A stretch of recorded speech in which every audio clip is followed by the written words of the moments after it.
Siyempre last day na namin sa Singapore. Ihatid muna namin si Ate Malu sa airport. Then bukas na yung flight namin. On the way na kami puntang airport. Siyempre hindi matatapos ang travel nang walang sakit. Ayan, nakamask ako. Nilagnat ako kagabi. Train. Oh, mahatabi mo. Mahatabi. Train going to airport na to. Green line. Ayun kami sa Terminal 1. So, hanapin na lang namin yung counter. Since last day na namin sa Singapore, pauwi na rin si Ate Malu ng Pilipinas. May iwan kami dito ng 1 day. At tinahanap na namin yung counter. Okay, bye-bye. See you in Dubai. Okay, so last day na ng aming tour dito sa Singapore. Pupunta kami Chinatown, bibili kami naman pasalubong. Dito na kami sa Chinatown. Paano kami na makakainan ng soup para mainitan.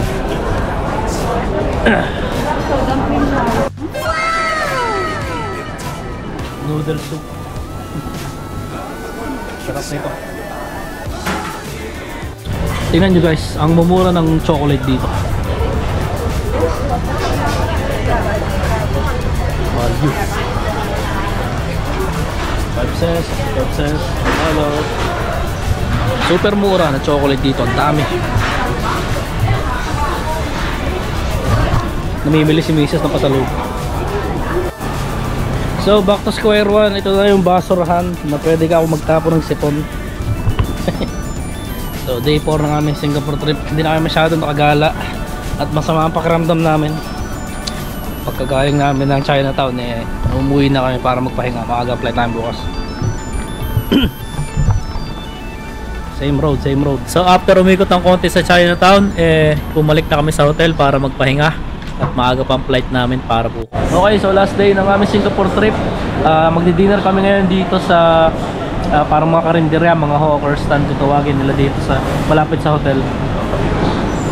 So makikita nyo, tinatry namin yung mga local food. So kaya kung mapapansin nyo, hindi kami kumakain sa mga mamahaling restaurant kasi gusto namin ma-experience yung culture yung pagkain, yung local food para mas ma-enjoy mo yung travel mo.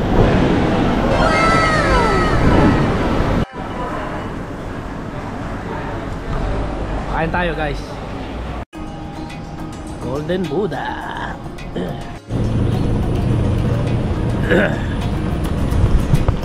On the way na kami sa airport. Madaling araw pa lang dito. Maga flight namin.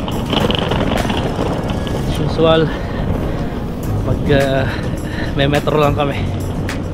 Madaling araw ang flight namin, pero sa puntong ito maayos na ang pakiramdam namin at ready to flight na ulit back to Dubai.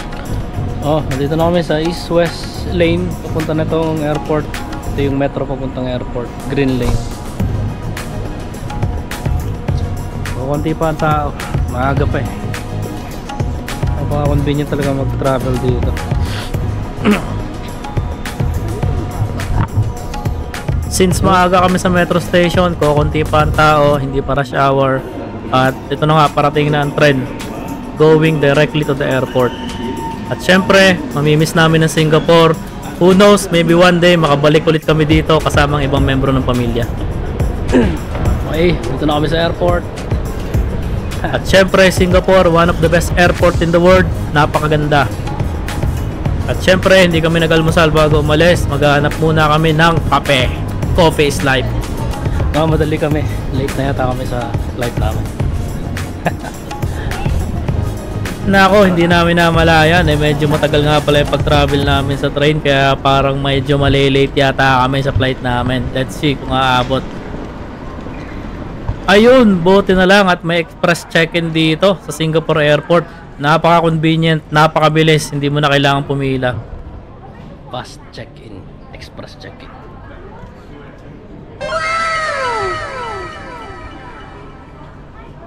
Okay, nakapag-check-in na kami. So, kung pupunta kayo dito, huwag niyo kakalimutang mag-tax refund. Kung marami kayong binili, pwede yung i-refund yung tax. So, pupunta kami ngayon doon para makapag-refund. Nako, tangina, ang haba ng pila sa tax refund. Buto sa dulo eh. At medyo problemado pa, hindi namin makita ang tax refund area. Ang laki pa naman nitong airport ng Singapore. Sa wakas, nakita rin namin ang tax refund area at makikita nyo, self-service dito ang tax refund. Automated na rin, parang kayo check-in lang to. Napaka high-tech talaga ng Singapore, mamamangha ka sa teknolohiya dito sa bansang ito. I'm claiming GST refund for purchases in my check-in baggage without hand carry.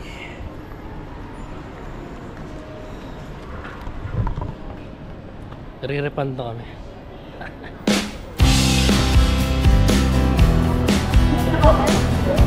Huwag kang titingin sa kanan. Pag lumingon ka, akin ka. Buti lang nakapaglakad-lakad na siya. May nakita yung Louis Vuitton.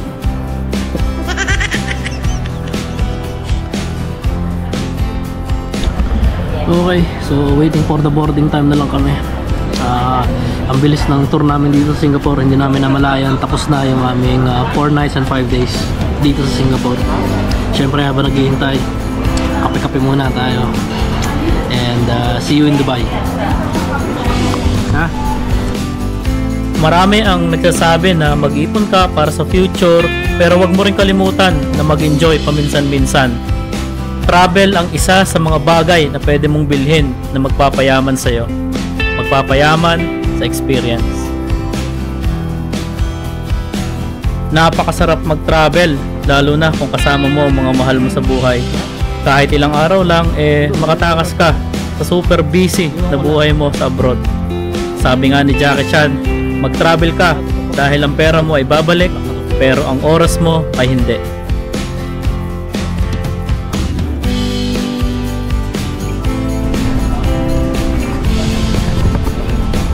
Boarding time na.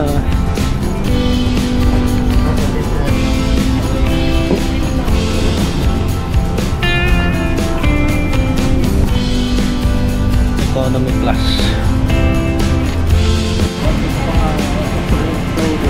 Balang araw makakaupo din kami dito sa business class. Sa ngayon, economy muna.